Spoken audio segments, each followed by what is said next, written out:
When he was first introduced to our family, I was very receptive to him because I had lost my dad. So immediately him and I had almost this bond that he didn't have with my other siblings. So he would let me in on what was going on with the relationship with my mom and issues that they were having in their relationship. And I liked at that point that I could be there for him. And then the conversations shifted more about how he felt this really strong love for me and how he felt it was a love that was missing between him and my mom. So then eventually those conversations over months and months ended up turning into just him hugging me extra long, or he would give me a peck on the lips like a parent would do. There would be moments where I felt uncomfortable, but then I would kind of just ignore it. And then it just started getting worse and worse. And then I felt like I was already too far into it to getting out of it. There was one instance where I was in my bedroom and I was getting ready for bed and I was just wearing a tank top. And he had come into my room to say goodnight. And I was kind of crossing my arms over my chest because my tank top was kind of see-through. And I remember he pulled my hands off my chest and complimented my. There was an instance where I was home from school. It was for spring break and I was hanging out on our family computer and no one else was really home at the time. And he had come into the computer room and then he explained to me in that situation that he wanted to kiss me, but it wasn't going to be like a normal kiss.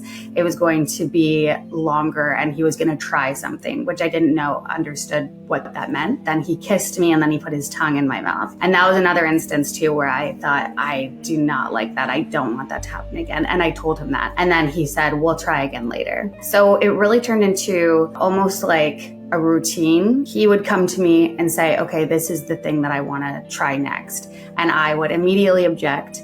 And then it would turn into him taking me on a long drive and telling me all of the reasons why he wants to do this to me. Eventually, he would break me down until I would finally give in and say, okay. So then that started with just kissing or him coming into my room in the middle of the night just to lie with me in the middle of the night. And then that would progress over time to him touching me more and going underneath my clothes. And this progressed over 5 years. People always ask me too, like, how did no one know? Because our house was always so full of people.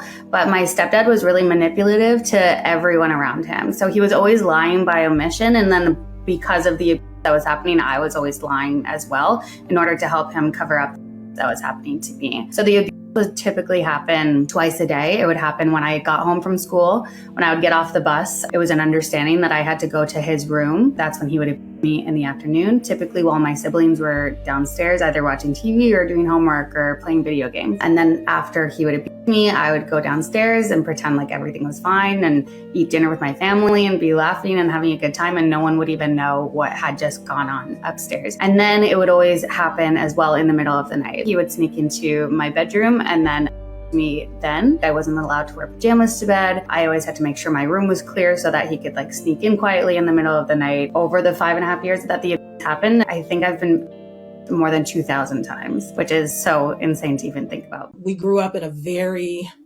household. One of my first childhood memories is being tied by my arms to a bunk bed, being beaten by my birther and her husband. I was by quite a few people for many reasons. One of them being I had a mother who didn't want to be a mother. She kidnapped us for financial gain. And whenever there was any type of a break from school, she would ship us off to people's homes who didn't win any type of parenting awards. My sister was not able to stay with us. She was taken very cruelly back to South Carolina after she complained about the step parent being inappropriate towards her. Many of my older family members told me about my sister being at the age of 3 by a male family member, to which our mother responded by beating her. My birther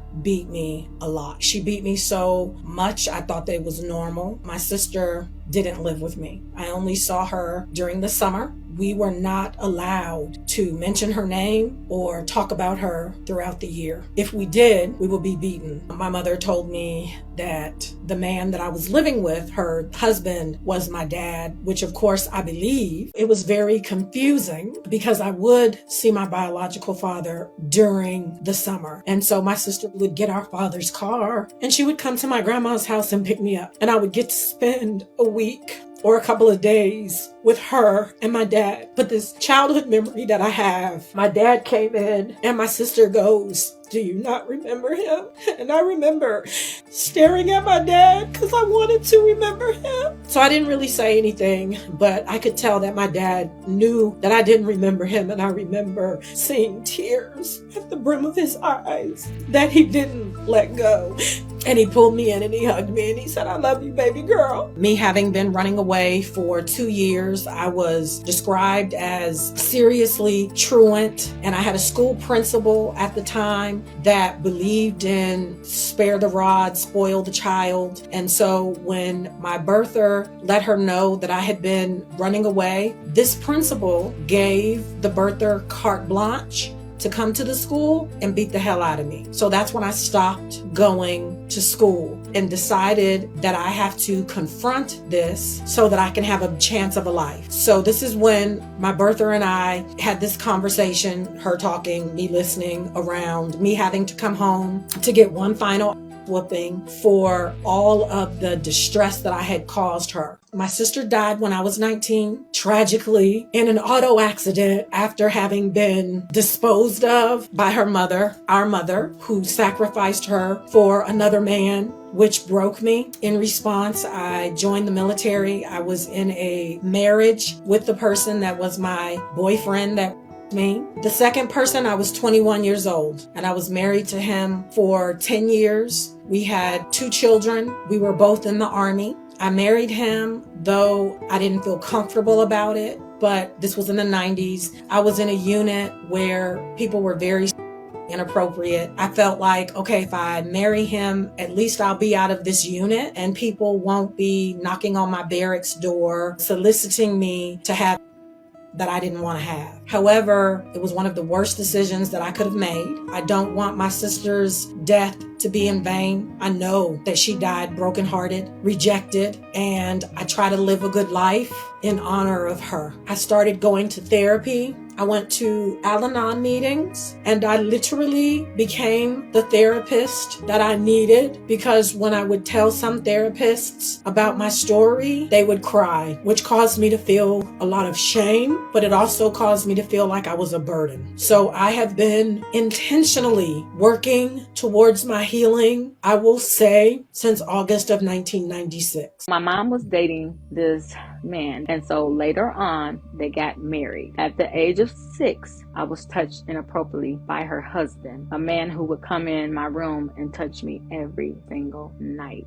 When I was at the age of having menstruations, he would still touch me. I was touched in every hole that I had. I oftentimes was tied up by my hands. I was tied up by my feet. I was crying for help and no one was there. Every night I had to fight, and it didn't matter. He would stand in the doorway. He would be naked. He would have his in his hand and he would be looking at me and staring at me. It started at 6 and it went to the age of 14. I can remember in my teen age that I got really tired of it, so I slept with a knife under my pillow. I decided to fight back. So this night he decided to punch me and he decided to slap me. He would stand over me. He would in my face. He would then laugh and rub it in my face, and then he would tell me, "I'll be back tomorrow, and if you tell anybody, I'll kill you and I'll kill them too." If I fought with him, he kept coming back. He would snatch the covers off me. If I would take a shower, he would bust in the bathroom while I was showering and just stand there and play with himself. He would grab my legs so hard and spread them apart, and he would put his fingers in me. My nightmare stepdaughter used my son's hard-earned money to buy herself makeup, so I turned around and used her birthday money to pamper my son and I. My husband and I have a relatively good marriage, besides one thing, which would be my stepdaughter, my very, very entitled stepdaughter. So Amy is a very entitled teenager that thinks that the world owes her special treatment, and she was raised that way. Honestly, I think that she thinks that I'm trying to replace her mom when really I'm just trying to, be motherly. I pack her lunches, I take her to school, I take her to yoga classes, stuff like that. She seems to hate me for little to no reason, and she makes it a point not to look at me, not to start conversations with me, nothing. And the only time that she really talks to me is when she's asking for money for various things. I make more than her father, so she always comes to me asking for things. To be completely honest, I feel like a free taxi and an ATM service to this girl. It's ridiculous.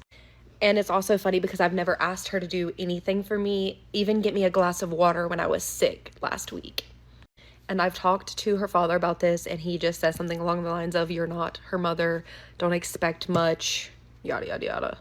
Another issue that she seems to have is that she hates her stepbrother for no reason. They're 2 years apart. And shocker, there's no reason why she hates him, but she hates him more than me.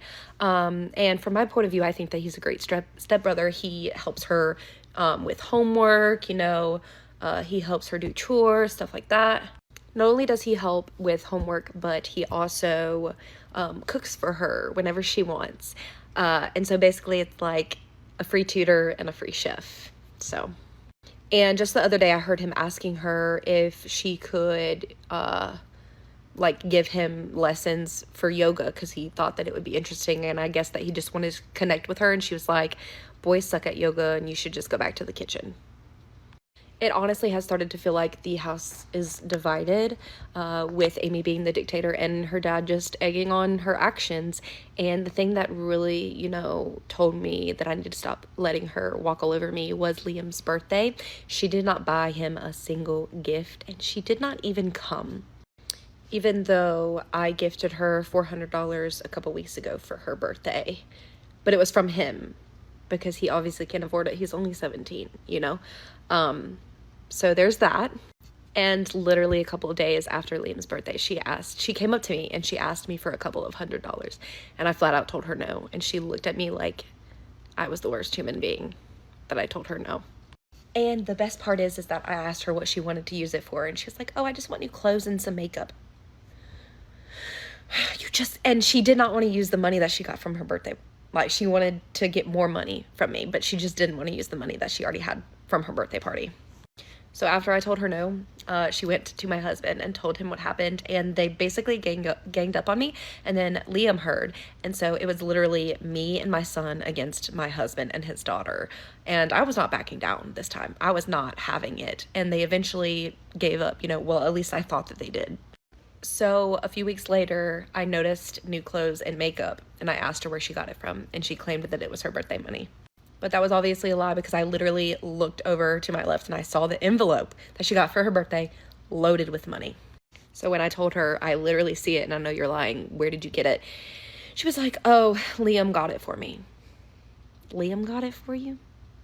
So when I waited until Liam got home, because he was working, and I went into his room with him and I said, "Did you give Amy money to get new makeup?" And he was like, no. And so we went to where he keeps his secret stash of money that he was saving up, and sure enough, it's gone. So instead of freaking out, I told him, "You know what, I have a plan, just relax, just pretend like nothing's wrong. You're not going to school tomorrow though." So we went to bed as normal. We were just pretending like everything was normal. And then the next day, Amy goes to school, my husband goes to work, and guess what? I go and take all of Amy's birthday money, and me and my son go get massages. We go to a really fancy restaurant, and we're pampering ourselves, because that's not happening in my house. Absolutely not. You're not gonna take my son's hard-earned money because you are a selfish, entitled little. So now we sit and we wait until they come home and realize. So. Am I the asshole? And this is from the Am I the Asshole subreddit. Okay. For being rude to my stepdaughter and banning her from eating with the family. I have two stepdaughters, Scarlett 18 and Ava 16. Scarlett is an amazing singer. She's been in some kind of voice lessons since she was 10 and just graduated from one of the best performing arts schools in the state, where she went on a full scholarship since 6th grade. She has a YouTube channel where she sings, and she's starting to make money from, and was accepted into some very prestigious music schools. Additionally, she has been working paid gigs for the last 2 years and makes at least $500 to $1,000 per week, more in the summers. She's even been the opening artist at a few concerts. I'm not trying to brag, I'm just saying she's an objectively good singer. Ava, on the other hand, is not a good singer. She likes to believe she is, and she might become one if she actually stuck with voice lessons or choir classes, but she always quits after 1 to 2 weeks because they're bullying her, quote unquote. Aww. And then in parentheses, giving constructive feedback. I've seen the notes her classmates and teachers give her. Ava also likes to sing very loudly and or at bad times. For example, if she feels that we're too quiet at the dinner table, she starts to loudly sing. It doesn't sound good, and I honestly don't know how she doesn't hear it. If you ask her to stop, she keeps going. And if you're blunt and say to stop, that she doesn't sound good, / we don't want to hear it, she keeps going and gets even louder just to annoy you. Oh no. If we're in the car and don't let her choose the songs, she'll loudly sing whatever she wants, not what's playing, to annoy us and responds the same way to us telling her to stop. The only person she listens to is her dad. A few weeks ago, we were trying to eat and she was singing again. I told her to stop and she refused, so I took her plate and told her from now on, she is no longer allowed to eat at my table. She can eat in her room, the backyard, her car, the garage, wherever she wants, as long as we can't hear her from the dining room. The backyard? And this will continue until she can behave appropriately at the table. My husband and I argued about it, but he's not home for dinner, so there's not much he can do about it. Today, she was eating lunch with us and started singing again. I told her to stop, and she didn't listen, so I again took her plate and told her to eat somewhere where we can't hear her if she doesn't want to act appropriately. Ava argued that she's a better singer than Scarlett, and that Scarlett sings all the time.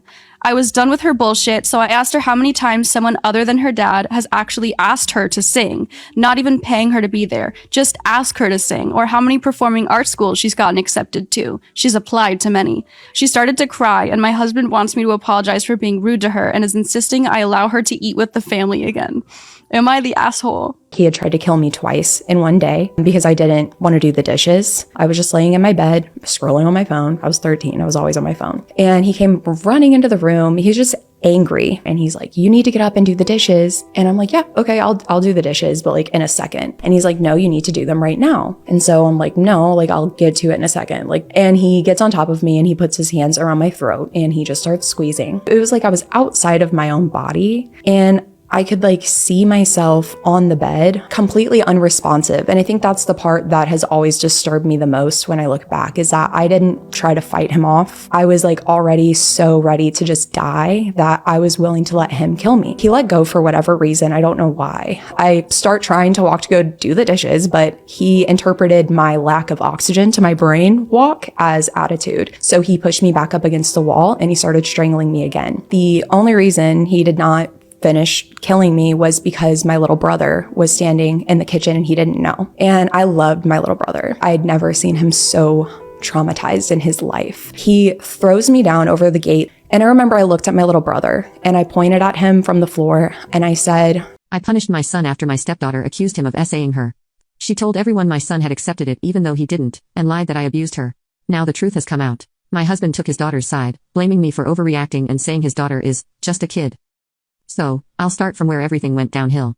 My husband and I moved all of our kids to a new school this year. We've got 4 of them, Vera 15F, my stepdaughter Nessa 14F, Ronan 12M, and Mira 12F. Things seemed fine at first. Nessa especially was thriving, good grades, making the honor roll, joining the cheer team, and getting into sports. She even got a boyfriend, just the usual 9th grade romance, you know. At first, we didn't think much of it when she asked to go to the park to hang out with him. She was responsible, doing well in school, and had never given us a reason to worry, so we let her. Over the course of a couple of months, she kept asking more and more often, and honestly, we still didn't think much of it, until Vera and Mira came to us one evening looking uncomfortable. They said Nessa was having sex in the public park bathroom with him and smoking marijuana. We were shocked. We confronted Nessa immediately, and she lost it. She screamed, cried, begged, and then started throwing accusations around. First, she blamed my eldest daughter, Sylvie, 17F, who doesn't live with us, saying she was the one who gave her the weed. Then she turned on my husband, claiming he'd been using it the entire time we'd been together, for 4 years, and was sneaking it to her. And then she accused Ronan of touching her while she slept. Of course, we took everything seriously. These weren't things we could just ignore. The first accusation was easy enough to investigate. Nessa claimed Sylvie had a dab pen in her car, so my husband and I drove to Sylvie's job, took her car keys, and searched every inch of it. Nothing, not a single trace of anything. At first, we thought maybe Sylvie had tossed it out, knowing Nessa would snitch. But then, the next day, Nessa swore she never said anything about a dab pen. She looked me straight in the eyes, and denied it ever happened. My mom and Vera were there when she said it, and they both confirmed that Nessa was blatantly lying. That was the first crack in everything. Then came the second accusation about my husband. She told her mom and my niece that he'd been using weed behind my back for years, buying it, hiding it in his truck, and even giving it to the kids. My husband was furious. He swore up and down it wasn't true. I wasn't sure what to believe. On one hand, Nessa was already proving to be a liar. On the other hand, if there was even a chance that my husband was supplying drugs to my kids, I needed to know. So I asked Vera if she'd ever seen anything. She said Nessa had tried to get my husband to buy her weed before, but he refused every time. That made more sense than Nessa's version of events, but the doubt was still there, gnawing at me. Then came the worst accusation. Nessa said Ronan had been sneaking into her room at night and touching her. I sat her down and told her to explain everything in detail. She said it happened 4 times. I asked her what exactly he did. She said twice he pulled the blanket off of her, once she heard a zipper and thought he was zipping his pants up, and the 4th time, she said he actually touched her. I pressed for details. That was when her timeline fell apart. She initially said it happened on a night Ronan was at his dad's house. When I pointed that out, she changed her story, saying it was the night before he left. I gave her the benefit of the doubt. It was summer, kids lose track of time, but I couldn't just let it go. I called Ronan's dad and had him talk to our son first. Then I got on the phone with him. Ronan was crying, swearing he never did anything. I believed him, but Nessa's accusations couldn't be ignored. So we took action. Ronan was moved to the basement. We made it clear he wasn't allowed upstairs, period. My husband installed cameras in the house, watching the stairs and the hallways. We kept a close eye on everything, and for a while, things settled down. Then, 2 months later, the next disaster hit. We got a notice from the school. Nessa was suspended from cheer because her grades had tanked. She was failing multiple classes. My husband and I laid down the law. We took her phone and Xbox and told her she wouldn't get them back until she brought her grades up. Sure enough, by the end of the weekend, she had turned in all her missing work and pulled her grades back up. It should have been over. It wasn't. A few weeks later, my husband got a call from the school counselor. Nessa was crying, talking about self-harm. He planned to sit down with her and talk things through while I started digging for answers. That was when I found out she had never stopped talking to her boyfriend. Not only that, she had been sneaking out to meet him whenever she was staying at a friend's house. And then he broke up with her. According to her friends, she was being dramatic, telling everyone she was going to end herself over it. I told my husband to have a talk with her. He did, told her that boy wasn't worth all this, that she had her whole life ahead of her. That was when she dropped another bomb. She said she wasn't upset because of the breakup, she was scared of Ronan. I froze. We moved Ronan downstairs. We set up cameras. He hadn't been upstairs in months. So I asked her, why now? Why are you scared of him now? She had no answer. I offered to move her into a room with a lock. She refused. My husband offered again. This time she accepted. 2 days later, she asked my mom if she believed her. My mom told her she thought maybe something happened. But she didn't think Ronan would ever intentionally hurt her. That night, Nessa told her friends that my mom called her a liar. She told them my husband said he was divorcing me and that he and Nessa were leaving. None of that was true. But that same day, she and my husband packed up and left. We weren't fighting. We weren't having any issues. We were fine, happy even. And then, just like that, they were gone. It's been a week. My husband and I have been talking, trying to figure out a way forward, but I don't see one. We've set up counseling for next week, but I don't even know what to think anymore. I just needed to get all of this out. Update. The first counseling session was a disaster. My husband and I sat in the office together, waiting for Nessa to arrive. She never showed up. When the therapist called her, she bluntly said she wasn't coming and hung up. So the session turned into just me and my husband. I laid everything out. He sat stiffly, barely looking at me. When I asked why he left with her, why he didn't stop to consider what she had done to the rest of us, his answer was infuriating. I had to protect my daughter. That was when I knew he still wasn't ready to admit the damage she had caused. A few days later, more cracks started to show. I began hearing different stories from mutual friends and family. Nessa was telling a completely different version of events to anyone who would listen. In one version, she was the poor stepdaughter being mistreated in a cruel household. In another, I had been out to get her from the start, treating her like an outsider. The worst one, she told someone that Ronan had admitted to assaying her, a complete, shameless lie. I sat down with Vera and Mira, trying to make sense of everything. That was when they hesitated, then finally told me something I should have known earlier. Nessa had done this before. Apparently, when she was younger, before I was in the picture, she had accused a teacher at her old school of something serious after he gave her detention. The teacher was investigated, but nothing was found. Even though the accusation was proven false, his reputation was ruined. She had used the same pattern before. Get caught doing something wrong, twist the situation, and make herself the victim to escape the consequences. I confronted my husband that night. He didn't even try to deny it. He said, she's a kid, she didn't understand what she was doing. I shot back, she knows exactly what she's doing, and you let her do it again. He didn't argue. My parents told me, you're adopted, you get nothing when we die. Then grandma's lawyer called. She left you $2 million, and a letter about your parents' lies. I drove to their house with a smile. The lawyer's phone call came on a Tuesday morning, while I was eating cereal before my shift at the auto parts store. I almost didn't answer.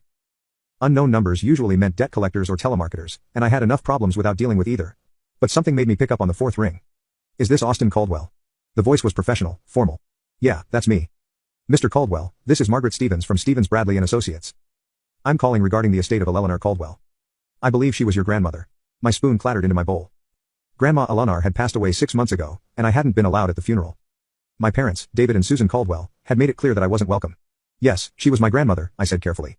I need to schedule a meeting with you, Mr. Caldwell. There are some matters regarding her will that require your immediate attention. I think there's been a mistake, I said. My parents told me I wasn't included in her will. They said she left everything to them and my brother. There was a pause on the other end of the line. Mr. Caldwell, I think we definitely need to meet. Are you available this afternoon? 2 hours later, I was sitting in a leather chair in Margaret Stevens' law office, staring at documents that made no sense. According to the papers in front of me, my grandmother had left me $2.1 million, her house, and several investment accounts. There must be some mistake, I repeated for the third time. My parents said I was adopted. They said Grandma Eleanor wasn't really my grandmother, that she had no obligation to me. Margaret Stevens, a woman in her 60s with kind eyes behind wire-rimmed glasses, looked at me with something that might have been pity. Mr. Caldwell, your grandmother was very specific in her instructions. She wanted me to give you this letter personally. She handed me an envelope with my name, written in Grandma Eleanor's careful handwriting. My hands shook as I opened it.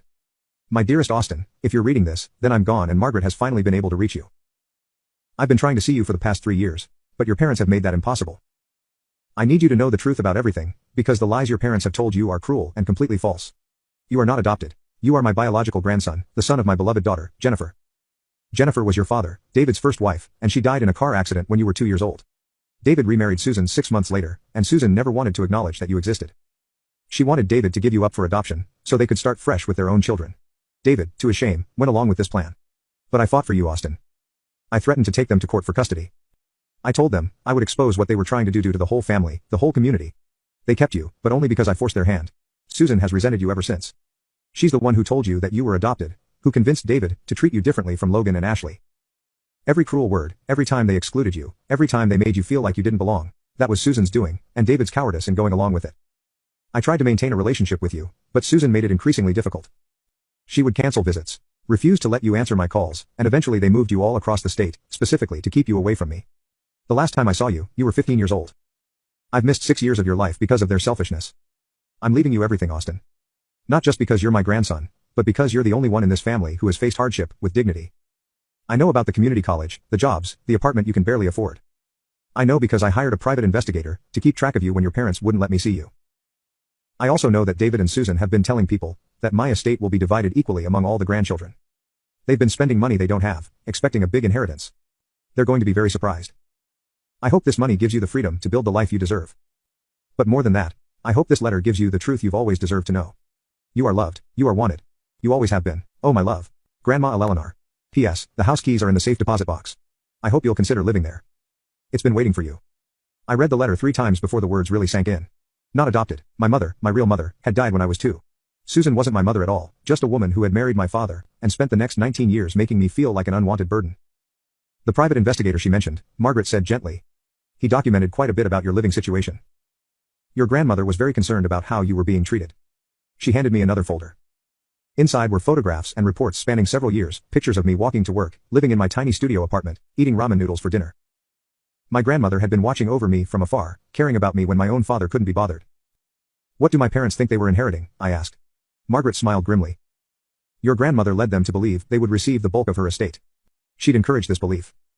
She wanted them to spend money they didn't have, thinking they'd be able to pay it back with their inheritance. How much money did they spend? Based on what your grandmother told me, and what the investigator observed, quite a lot. Your father bought a new truck last year, $65,000. Your mother remodeled their kitchen, another $40,000. Your brother Logan got a boat for his birthday, $30,000. They've been living well above their means.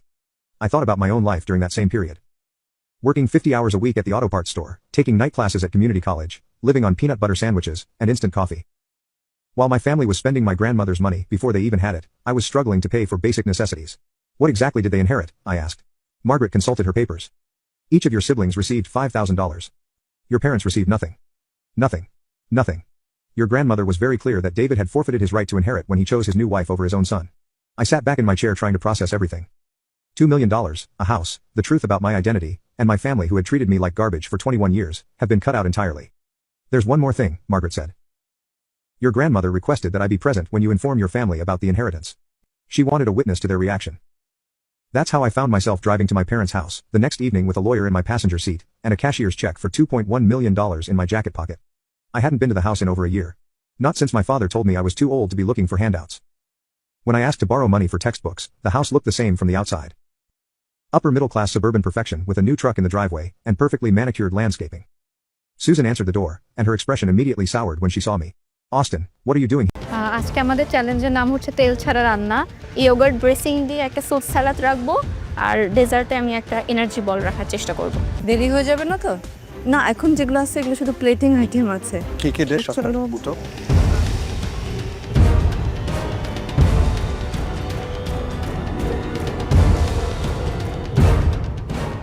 আজকে আমাদের চ্যালেঞ্জের নাম তেল ছাড়া রান্না।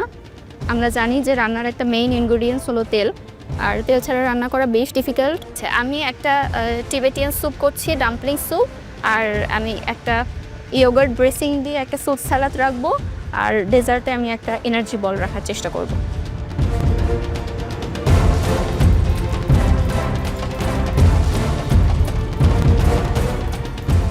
আজকে আমাদের challenge হচ্ছে বিনা তেলে রান্না করা। ওই জন্য আমার একটা স্টিম ফিশ বেছে নিয়েছি, আর সুইট আইটেমে আমি একটা প্যানাকোটা করতেছি। তো আমার স্টিম ফিশটা আমি স্টিমে দিয়েছি এবং এখন প্যানাকোটাটা রেডি করতেছি।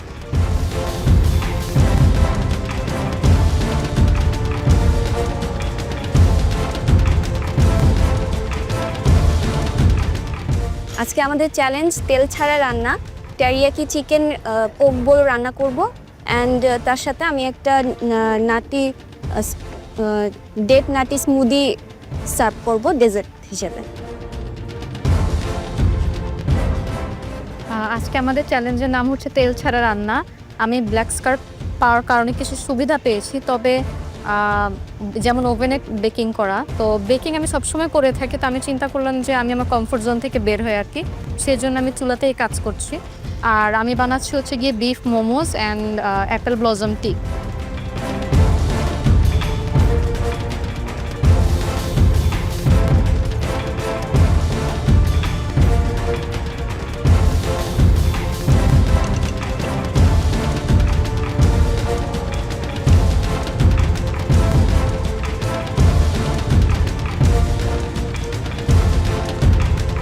পার্টিসিপেন্টস, আর মাত্র 30 মিনিট বাকি আছে। এর মধ্যে সবকিছু কমপ্লিট করতে হবে, কস্টিং, কিচেন ক্লিন, সেই সাথে একটা দারুণ প্লেটিং আজকে আমরা দেখতে চাই আপনাদের কাছ থেকে। Best of luck.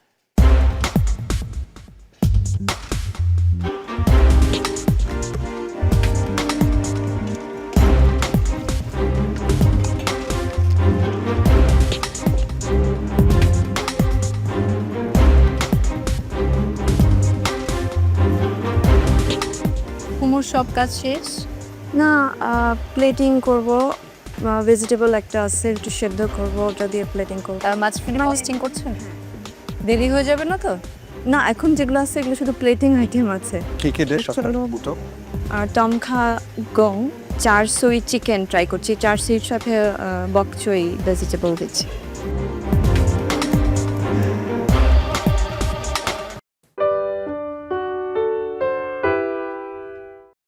Lemon rice and রুই মাছ দিয়ে যেটা আপনি থাই ফ্লেভার আনার ট্রাই করেছেন, এই কম্বিনেশনটা খেতেও ভালো লাগছে। রুই মাছটা খেতে ডিফারেন্ট লাগছে, এই প্রথম থাই ফ্লেভারের রুই মাছ খাচ্ছি। চয়েস অফ ফিশ এন্ড স্টিমিংটা একদম পারফেক্ট ছিল। এবারে চট্টগ্রামের উর্মি মাহবুব, আপনার ফুড নিয়ে চলে আসুন।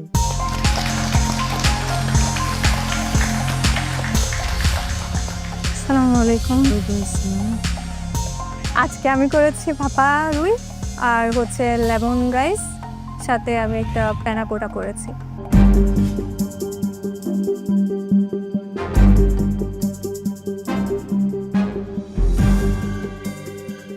পান্নাকোটাটা প্রথমে ট্রাই করেছি। এটা আসলে পান্নাকোটা যে ধরনের হয় একদম ওরকম হয়নি। লেমন রাইসের মধ্যে লেমন রাইন্ড এত বেশি, একটু তেতো লাগছে, আর ফিশটা ছিল মোটামুটি। আমার কাছে আপনার পান্নাকোটাটা ভালো লেগেছে, সত্যিই দারুণ। উপরের আপনার যে স্ট্রবেরি লেয়ার এবং ভেতরের হোয়াইট মিল্ক দিয়ে করেছেন, right? Milk and nuts mix করে দিয়েছেন। আর লেমন রাইস অ্যান্ড রুই মাছ দিয়ে যেটা আপনি থাই ফ্লেভার আনার ট্রাই করেছেন, এই কম্বিনেশনটা খেতেও ভালো লাগছে। রুই মাছটা খেতে ডিফারেন্ট লাগছে, এই প্রথম থাই ফ্লেভারের রুই মাছ খাচ্ছি। এটাও ব্যালেন্স হয়েছে, মজা হয়েছে। Thank you. এটার টেস্টটা মজা, থ্যাংক ইউ স্যার। এটার flavours, it is a Thai dish, so all the Thai flavours অনেক intensified, lemon juice, lemon grass and গালাঙ্গালের ফ্লেভার বোঝা যাচ্ছে। চয়েস অফ ফিশ অ্যান্ড স্টিমিংটা একদম পারফেক্ট ছিল। What I don't like is the plating. এটা আপনি, আই আন্ডারস্ট্যান্ড ফয়েলে করা হয়েছে, বাট ফয়েলে প্রেজেন্ট করা কি প্রয়োজন ছিল? যদি করতেন রাইসের সাথে আলাদা করে দিতেন। আমি যদি এটাকে একটা প্লেট হিসেবে চিন্তা করি, রাইট, একজন সিঙ্গল পার্সনের জন্য, তখন রাইসটাকে এটার ভিতরে দিয়ে খাবো না এটাকে বাইরে এনে খাবো? That's the only problem I have with the dish, right? প্যানাকোটাটা taste wise it's good, texture wise is also okay. The only problem I have is এটাতে আপনি আগার আগারের পরিমাণটা অনেক বেশি দিয়ে দিয়েছেন, সো একটা after taste of agar agar আসে। Good try. কস্টিংটা সব কিছু ঠিক আছে। রাইসে যে আপনি কস্টিং দিয়েছেন, দিস ইজ এক্সপেন্সিভ, এটার প্রাইস কই? এটা যে ওই যে আমি অন্য লেমন থেকে মানে ধরেছিলাম, এটা দাম ধরবেন না, আপনাকে সব কিছুর প্রাইসিং ধরতে হবে তো, রাইট? এখানে আপনি লাস্টে জাস্ট চাল 20 টাকা দিয়ে দিয়েছেন। না, আমি লেমনটা ও মাছের জন্য যে লেমন এনেছিলাম ওখান থেকে ইউজ করেছি, দ্যাটস ওয়াই। আর আমি ওখান, এটা একটা আলাদা প্রোডাক্ট না, এটার কস্টিংটা তো আপনাকে আলাদা করে করতে হবে, রাইট? ঠিক আছে, গুড ট্রাই, ভালো ছিল।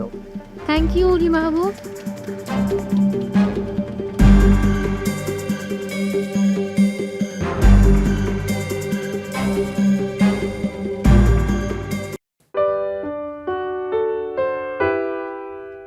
তেল ছাড়া রান্না আপনারা সবাই আমাদের আগের সিজনস দেখেছেন। It's a very common episode যেটা আমরা করি। এটাকে আপনাদের জন্য আরেকটু ডিফিকাল্ট করতে চাই আমি। আজকে তেল ছাড়া রান্নাতে বেকিংও থাকবে না।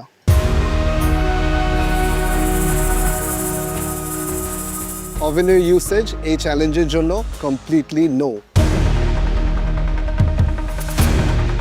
তেল ছাড়া রান্না, নো ওভেন। তো সো তোমরা এখন নিজেরাই ভেবে বের করবে কোন কুকিং মেথডে তোমরা যাবে, যেখানে তেল ছাড়া তোমরা একটা সুস্বাদু খাবার আমাদেরকে চমৎকারভাবে প্লেটিং করে দেখাতে পারবে। কিন্তু গত পর্বে যিনি টপার হয়েছেন তিনি ব্ল্যাক স্কার্পের সুবাদে কি কি সুবিধা নিতে পারেন? আজকে দিবা আপনার জন্য ব্ল্যাক স্কার্ফের পাওয়ার দুটো থাকবে। Number 1, you will be the only person যে আজকে ওভেন ইউজ করতে পারবে।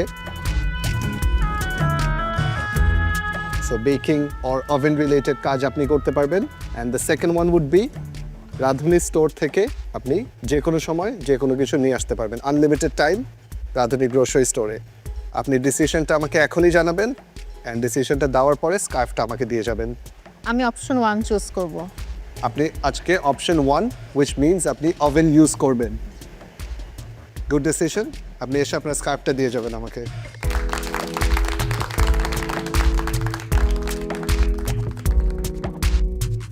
Thank you, good luck. Thank you দিবা।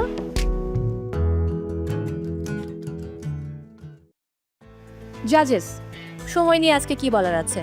যে সময়টা থাকে রাঁধুনি স্টোরের জন্য 15 মিনিট দেয়া হচ্ছে এবং রান্নার জন্য দেয়া হচ্ছে টোটাল 1.5 ঘন্টা। এবং আপনাদের এই তেল ছাড়া রান্নার 2টো আইটেম করতে হবে। জাজেস, আজ কিন্তু আমাদের টপ 10 এর তৃতীয় চ্যালেঞ্জ এবং মহামঞ্চে নবম চ্যালেঞ্জ। আজকে কি কোনো এলিমিনেশন থাকছে? আমাদের এই টপ 10 পার্টিসিপেন্টস যারা আছেন তারা যতটা সময় আমরা চাই যে আমাদের সাথে থাকুক, তারা তাদের বেস্টটা আমাদেরকে দেখ, সেটাই আমরা দেখতে চাই। সো আজকে কোনো এলিমিনেশন থাকছে না। বিজ্ঞ বিচারক, এবারে আপনারা আপনাদের আসনে গিয়ে বসুন। Thank you. মেন্টরস, আপনারাও বসবেন। টপ 10 পার্টিসিপেন্টস, আপনাদের জন্য রাঁধুনি স্টোরের সময় শুরু হচ্ছে এখন।